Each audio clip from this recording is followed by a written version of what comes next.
வணக்கம்.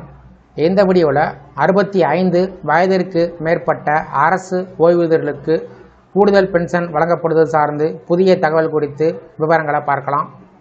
இந்த வீடியோவை தொடர்ந்து பார்க்கறதுக்கு முன்னாடி நம்ம சேனலை இதுவரைக்கும் சப்ஸ்கிரைப் பண்ணாதவங்க சப்ஸ்கிரைப் பண்ணிக்கோங்க. அரசு ஓய்வூதியர்களுக்கு 80 வயதிற்கு பிறகு கிடைக்கக்கூடிய அதிகரித்த ஓய்வூதியத்தின் பலன்கள் 65 வயதிலிருந்தே கிடைக்க வேண்டும் என்று நாடாளுமன்ற குழு மீண்டும் பரிந்துரைத்துள்ளது. இந்த திட்டம் ஏற்றுக்கொள்ளப்பட்டால் லட்சக்கணக்கான ஓய்வூதியர்களுக்கு பெரிய அளவில் நிதி நிவாரணம் கிடைக்கும்.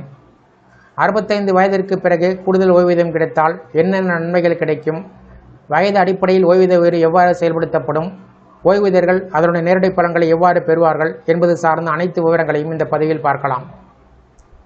ஓய்வூதியர்களின் வயதிற்கு ஏற்ப கூடுதல் ஓய்வூதிய உயர்வை அமல்படுத்துமாறு நாடாளுமன்ற குழு மத்திய அரசை வலியுறுத்தியிருக்கிறது. தற்போது 80 வயதிற்கு பிறகுதான் 20% கூடுதல் ஓய்வூதியம் கிடைக்கிறது. இது வயதிற்கு ஏற்ப அதிகரிக்கிறது. புதிய திட்டத்தின்படி இந்த கூடுதல் ஓய்வூதிய பலன்கள் 65 வயதிலிருந்து தொடங்கக்கூடும்.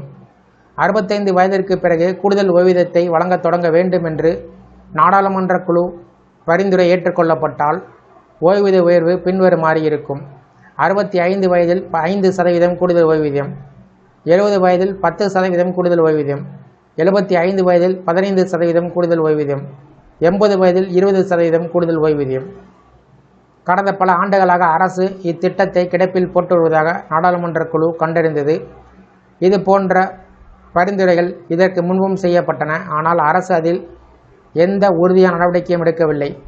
ஓய்வூதியம் பெறுவோர் வயதாகும்போது சரியான வயதில் நிதி உதவியை பெறக்கூடிய வகையில் இந்த திட்டத்தை மறுபரிசீலனை செய்யுமாறு குழு அரசிடம் கேட்டுக்கொண்டது. இந்த விதி ஏற்கனவே பல மாநிலங்களில் செயல்படுத்தப்பட்டிருக்கிறது. இமாச்சல பிரதேசத்தில் மூத்த ஓய்வூதியர்களுக்கு கூடுதல் ஓய்வூதியம் வழங்கப்படுகிறது. ராஜஸ்தான் அரசு சமீபத்தில் இந்த கொள்கையினை அமல்படுத்தியிருக்கிறது.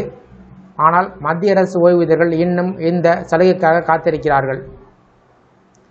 சில மாநில அரசுகள் ஏற்கனவே இந்த விதியை அமல்படுத்தி இருப்பதால் மத்திய அரசு மீது இதை அமல்படுத்துவதற்கான அழுத்தம் அதிகரித்திருக்கிறது. மூத்த குடிமக்கள் வயதாகும் போது மருத்துவம் மற்றும் பிற செலவுகளுக்கு அதிக பணம் தேவைப்படுகிறது.